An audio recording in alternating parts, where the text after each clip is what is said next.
গ্রিসের ইতিহাসের সবচেয়ে ভয়াবহ ট্রেন দুর্ঘটনার দ্বিতীয় বার্ষিকীতে ন্যায় বিচারের দাবিতে শুক্রবার দেশজুড়ে কয়েকশো হাজার মানুষ বিক্ষোভ করেছে। ধর্মঘটে একাত্মতা জানিয়ে এয়ার ট্রাফিক কন্ট্রোলার, নাবিক ও ট্রেন চালকরা পুরো দেশের যাতায়াত ব্যবস্থা বন্ধ করে দিয়েছে। এছাড়া অ্যাথেন্সে পার্লামেন্ট ভবন ঘেরাও করতে গেলে পুলিশের সঙ্গে দফায় দফায় সংঘর্ষ হয় বিক্ষোভকারীদের।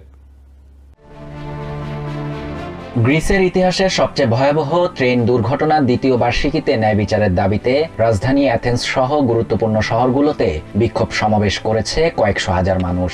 বিক্ষোভকারীরা ইতোমধ্যে দেশের বিমান, সমুদ্র বন্দর ও ট্রেন সেবা বন্ধ করে দিয়েছে।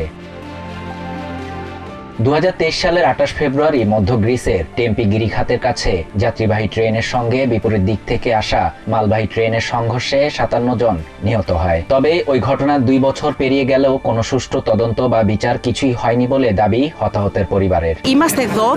যতক্ষণ না দায়ীদের জবাবদিহি নিশ্চিত করব এবং আমরা আমাদের সন্তানদের জন্য ন্যায় বিচার আনতে পারব, ততক্ষণ আমরা এখানে আছি এবং আমরা থামব না।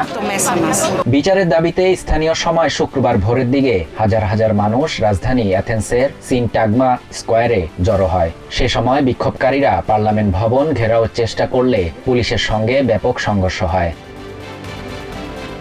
দুর্ঘটনায় হতাহতদের বিচারের বিষয়ে একাত্মতা প্রকাশ করে এয়ার ট্রাফিক কন্ট্রোলার, নাবিক, ট্রেন চালক, ডাক্তার, আইনজীবী এবং শিক্ষকরা 24 ঘন্টার সাধারণ ধর্মঘটে যোগ দেয়। এতে আন্তর্জাতিক এবং অভ্যন্তরীণ ফ্লাইট, নৌবন্দর, ট্রেন চলাচল সহ বেশ কিছু জরুরি সেবা স্থগিত হয়ে গেছে। বিচার না পেলে এই বিক্ষোভ থামবে না বলেও হুঁশিয়ারি দেন তারা।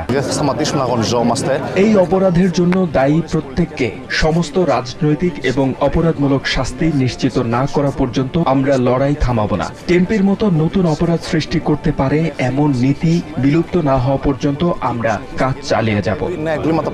নিহতদের জন্য শোক জানানোর পাশাপাশি সরকার বিষয়গুলো ধামাচাপা দেওয়ার চেষ্টা করছে বলেও দাবি করেন বিক্ষোভকারীরা। শাহরিয়ার শাফাত, TVN 24 news desk. New York থেকে সম্প্রচারিত TVN 24 টেলিভিশন বিশ্বজুড়ে বাঙালির কণ্ঠস্বর।